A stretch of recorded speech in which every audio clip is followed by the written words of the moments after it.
नमस्कार, good news Bharat में आप सभी दर्शकों का स्वागत है। मैं संजीव शर्मा और आइए देखते हैं गुड न्यूज़ भारत पर आजमगढ़ की खबरें फटाफट अंदाज में।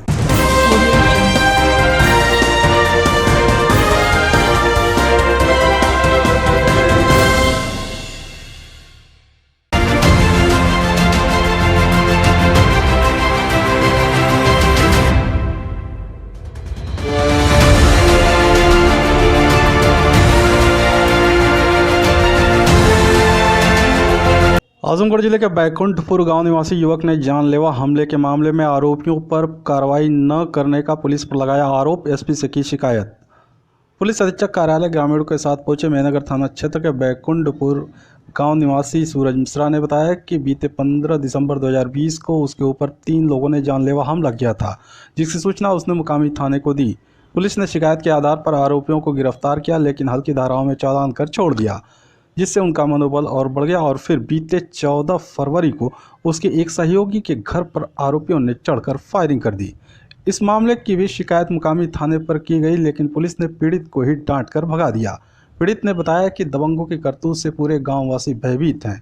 उन्होंने एसपी को शिकायती प्रार्थना पत्र देकर मांग किया है कि आरोपियों के खिलाफ सख्त कार्रवाई की जाए। लोग एसपी साहब के आए हैं, हमारे ग्रामवासी और हमारे छात्र संघ के जुड़े सभी साथीगण। मैं सूरज मिश्रा, सिवली नेशनल कॉलेज पूर्व छात्र नेता, और पिछले 15 दिसंबर को हमारे ऊपर जानलेवा हमला हुआ था, जिसमें हमने एसपी साहब को और थानाध्यक्ष महोदय को भी सूचना दिया था। उसमें आकर के एसएचओ महोदय ने पूरी जांच पड़ताल किया और जिन लोगों ने हमला किया था उन लोगों को उठा करके वो थाने में बंद कर दिए। उसके बाद दूसरे दिन हमने जाकर के दरख्वास्त दिया और एसएचओ साहब से पूछा कि सर उसमें 4 लोग थे और असलहा से पूरा 7 थे। तो उन्होंने कहा कि हाँ, असलहा बरामद हो गया है और 2 असलहा और बचा हुआ, ये भी परसों बरामद हो जाएगा। उसके बाद 2 दिन बीता, उसके बाद जिन अपराधियों को उन्होंने पकड़ा था छोड़ दिया उन्होंने। उसके बाद हमने फिर आकर के एसपी साहब से निवेदन किया कि सर ऐसी बात है और इस तरह से हमारे साथ इस तरह से प्रकट हुआ है। उसके बाद पिछले 4 दिन पहले 14 फरवरी को हमारे संबंधित एक बबलू दुबे हैं, उनके घर जाकर के फायरिंग किया। उनके पिताजी रिटायर्ड फौजी हैं और उनकी माताजी जब दोनों लोग पहुंचे थाने पे तो भद्दी गालियां दे करके एसएचओ साहब ने उन लोगों को भगा दिया। और ये सब चीज़ों से हम पूरे ग्रामवासी पीड़ित हैं और इसी चीज़ को लेकर के हम लोगों ने आकर के आज एसपी महोदय से ये पूरी बात रखी है। एसपी साहब ने आश्वासन दिया है कि इस पर उचित कानूनी कार्रवाई करने की हम लोग पूरी तैयारी करेंगे। क्या आपने हमलावरों का नामजद पहचाने आप? हाँ, पहचाना मैंने। कौन था? उसमें 3 लोग थे, एक अंकज सिंह पुत्र रामजी सिंह, ग्राम बसारीपुर, थाना मेहनगर, और एक आकाश सिंह, ग्राम कूढ़ापार, और एक सूर्यमन प्रजापति। जो गिरफ्तार बंदे हुए थे, क्या वो जमानत करा के छोड़े कि थाने से छोड़ दिया गया? नहीं, उसमें फायरिंग हुआ था और खोखा भी बरामद हुआ पुलिस के लोगों को, लेकिन उसके बावजूद 151 में जमानत करा दिया गया। ग्रामीण न्यायालय का विरोध करते हुए अधिवक्ताओं ने आजमगढ़ चर्च चौराहे पर लगाया जाम, किया प्रदर्शन। बता दें कि इन दिनों दीवानी न्यायालय अभिभाषक संघ के बैनर तले अधिवक्ताओं का ग्रामीण न्यायालय खोले जाने के विरोध में धरना प्रदर्शन अनवरत जारी है। एक तरफ तहसीलों पर अधिवक्ता ग्रामीण न्यायालय खोले जाने की मांग पर अड़े हैं, तो वहीं दूसरी तरफ जिला मुख्यालय के अधिवक्ता ग्रामीण न्यायालय के विरोध में खड़े हैं। इसी को लेकर 19 फरवरी को अधिवक्ताओं ने शहर के चर्च चौराहे को जाम कर प्रदर्शन करने लगे। इस दौरान अधिवक्ताओं ने जमकर सरकार के खिलाफ नारेबाजी की।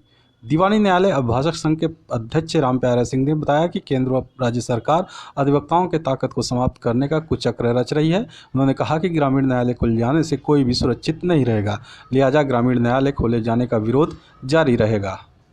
तो लड़ाई है ग्रामीण न्यायालय को तहसील स्तर पर सरकार कायम कर रही है, जिससे वहाँ पर भ्रष्टाचार पनपेगा और न वहाँ मजिस्ट्रेट के बैठने की जगह है, न कर्मचारियों के बैठने की जगह है, न अधिवक्ताओं के बैठने की जगह है, न वहाँ बाथरूम है, न वहाँ जो सरेंडर करेंगे उनके लिए लॉकअप की व्यवस्था है।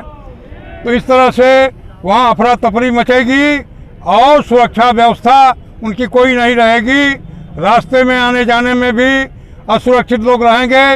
वकील यहाँ से जाएंगे, उनका भी रास्ते में एक्सीडेंट हो सकता है, उनके ऊपर बम चल सकता है, उनके ऊपर गोलियां चल सकती हैं, वो एकदम असुरक्षित रहेंगे। हमारे न्यायिक अधिकारी भी असुरक्षित रहेंगे। सर, आप क्या चाहते हैं? हम चाहते ये हैं कि यह जो मंडल मुख्यालय है यहीं पर स्थापित रहे। आजमगढ़ डीएम ने जिला अस्पताल का किया निरीक्षण, एसआईसी को दिए आवश्यक दिशा निर्देश। बता दें कि निरीक्षण के दौरान जिला अस्पताल के एसआईसी द्वारा बताया गया कि सीवर जाम हो जाने से नाली का पानी ओवरफ्लो हो रहा है, जिस पर जिलाधिकारी ने जल निगम एवं ईओ नगरपालिका आजमगढ़ को निर्देश दिए कि तत्काल सीवर की सफाई कराना सुनिश्चित करें। इसी के साथ ही जिलाधिकारी द्वारा जिला अस्पताल में किए जा रहे पार्क के सौंदर्यीकरण का निरीक्षण किया गया। उन्होंने एसआईसी को निर्देश दिए कि पार्क की पेंटिंग व पार्क में वृक्षारोपण कराना सुनिश्चित करें। साथ ही जिलाधिकारी द्वारा इमरजेंसी वार्ड परिसर को देखा गया, जिस पर उन्होंने निर्देश दिए कि इमरजेंसी परिसर में मरीजों के बैठने के लिए टी शेड व पत्थर के बेंच लगवाना सुनिश्चित करें। निरीक्षण के दौरान सफाई व्यवस्था के लिए लगे हुए कर्मियों की संख्या कम पाए जाने पर जिलाधिकारी ने एसआईसी को निर्देश दिए कि जब तक कि नामित किए गए एजेंसी के द्वारा सफाई के लिए लगाए गए सभी कर्मचारी नहीं आते हैं एवं जब तक सफाई व्यवस्था सही नहीं हो जाए तब तक एजेंसी को भुगतान न किया जाए। इसके साथ ही जिलाधिकारी द्वारा जिला अस्पताल में कोविड वैक्सीनेशन सेंटर का भी निरीक्षण किया गया, जहां पर फ्रंटलाइन वर्करों को कोविड वैक्सीनेशन की द्वितीय डोज लगाई जा रही थी। जिलाधिकारी ने कोविड वैक्सीनेशन के नोडल अधिकारी को निर्देश दिए कि सावधानी पूर्वक कोविड वैक्सीनेशन कराएं। आजमगढ़ जिले में 15 फरवरी को बीएसपी नेता कलामुद्दीन की हत्या में शामिल 2 अभियुक्तों को पुलिस ने एफसीआई गोदाम जाफरपुर से किया गिरफ्तार, पिस्टल व बाइक बरामद। पुलिस अधीक्षक कार्यालय में आयोजित प्रेस वार्ता के दौरान एसपी सुधीर कुमार सिंह ने बताया कि मेनगर थाना क्षेत्र के खुंदनपुर गांव में बीते 15 फरवरी को कलामुद्दीन की उस वक्त गोली मारकर हत्या कर दिया गया था जब वह अपने घर जा रहे थे। जांच में पता चला कि गांव में पुरानी रंजिश व कारोबार के प्रतिद्वंद्विता के चलते यह हत्या की गई। हत्या के मामले में 6 लोगों को नामजद किया गया था, जिसमें से 2 अभियुक्तों को मेनगर थाने की पुलिस ने मुखबिर की सूचना के आधार पर क्षेत्र के एफसीआई गोदाम जाफरपुर से गिरफ्तार किया है। इनके पास से हत्या में प्रयुक्त एक पिस्टल, कारतूस व बाइक बरामद किया गया है। एसपी ने बताया कि मृतक कलामुद्दीन अपराधी प्रवृत्ति का व्यक्ति था। दुबई से अवैध कारोबार को लेकर गाँव में 1989 में एक हत्या की गई थी, तो वहीं 2020 में भी 1 लोग की हत्या में ये शामिल था। इसी रंजिश को लेकर कलामुद्दीन की हत्या की गई, जिसमें से 2 नामजद अभियुक्त रिजवान व कासिफ को पुलिस ने गिरफ्तार करके उनके पास से पिस्टल, बाइक व कारतूस बरामद किया है। देखिए, 15 फरवरी को कलीमुद्दीन जब अपने घर जा रहे थे तो इनकी हत्या कर दी गई थी और उस हत्या में 6 लोग नामजद हुए थे, जिसमें कुछ लोग दुबई में हत्या के समय थे, वो 120 में थे और बाकी लोग गांव के लोग थे। इसमें आज उस हत्या का पूरा खुलासा हुआ है, उसके कारणों का भी खुलासा हुआ है। इसमें 2 लोग, एक रिजवान और एक कासिफ, ये 2 लोग पकड़े गए हैं और इनके पास से हत्या में प्रयुक्त 32 बोर का रिवॉल्वर भी, पिस्टल भी बरामद हुआ है। खोखे भी इनके पास से बरामद हुए हैं और कारतूस भी इनके पास से बरामद हुए हैं। घटना के बारे में जब इनसे पूछताछ की गई तो उनके द्वारा बताया गया कि ये जो मृतक था कलामुद्दीन, ये आपराधिक प्रवृत्ति का था और दुबई में दुबई से जो अवैध कारोबार किया करते थे गांव के लोग, उनकी रंजिश के आधार पर पहले भी इस गांव में मर्डर हुए हैं। इसने कलीमुद्दीन ने पहले 1989 में एक मर्डर किया था अपने साथियों के साथ और फिर दूसरा मर्डर 2020 में दूसरा मर्डर इसने किया, वो भी विपक्षियों का किया था। उसी रंजिश में इसका मर्डर किया गया और इसमें जो दुबई से बैठ के जो कारोबार किया करते थे उसकी प्रतिद्वंद्विता के आधार पर ये मर्डर, पहले भी मर्डर हुए थे और अब भी मर्डर किया गया है। कुछ लोगों द्वारा ये प्रचारित किया गया था कि ये जो पार्टीबाजी की रंजिश के कारण ऐसा हुआ, लेकिन ऐसी कोई बात इसमें नहीं पाई गई है और ये प्योरली मर्डर जो है वो गांव की रंजिश का है। जो इनकी प्रतिद्वंद्विता, जो इनकी जो कारोबार है उसकी प्रतिद्वंद्विता के आधार के ऊपर ये मर्डर किया गया। आजमगढ़ जिले के महाराजगंज कोतवाली पुलिस ने चोरी की 3 बाइक के साथ 3 चोरों को परशुरामपुर पुलिया से किया गिरफ्तार। पुलिस अधीक्षक कार्यालय में आयोजित प्रेस वार्ता के दौरान एसपी सुधीर कुमार सिंह ने बताया कि महाराजगंज कोतवाली पुलिस को मुखबिर से सूचना मिली कि 3 अलग अलग बाइकों से शातिर बाइक चोर बिलरियागंज की तरफ जा रहे हैं। पुलिस ने परशुरामपुर पुलिया के पास घेराबंदी कर तीनों को गिरफ्तार कर लिया। उनके पास से चोरी की 3 बाइकों को भी बरामद कर लिया है। एसपी ने बताया कि पकड़े गए तीनों शातिर बाइक चोर हैं जो गाड़ियों को चुराकर बेचने का काम किया करते हैं। इनसे पूछताछ में और बाइक चोरी करने वालों का पता चला है। जल्द ही उनकी भी गिरफ्तारी की जाएगी। 3 अभियुक्तों की गिरफ्तारी हुई है और उनसे 3 मोटरसाइकिल चोरी की बरामद की गई है। ये शातिर चोर है, इनसे अभी पूछताछ की गई है और पूछताछ के दौरान इन्होंने जो लोग चोरी की मोटरसाइकिल लेते हैं उनके बारे में बताया, जो और इस तरह की घटनाएं करते हैं उनके बारे में बताया और कैसे ये मोटरसाइकिल को ठिकाने लगाते हैं और फिर आगे कैसे डिलीवरी होती है इसके बारे में इनके द्वारा पूरी चीज़ बताई गई है। अभी और इस संबंध में खोजबीन की जा रही है और अभी आगे जाके इसमें कुछ और गिरफ्तारियां हम लोग करेंगे। खबरों में समय है एक ब्रेक का। आप देखते रहिए गुड न्यूज़ भारत।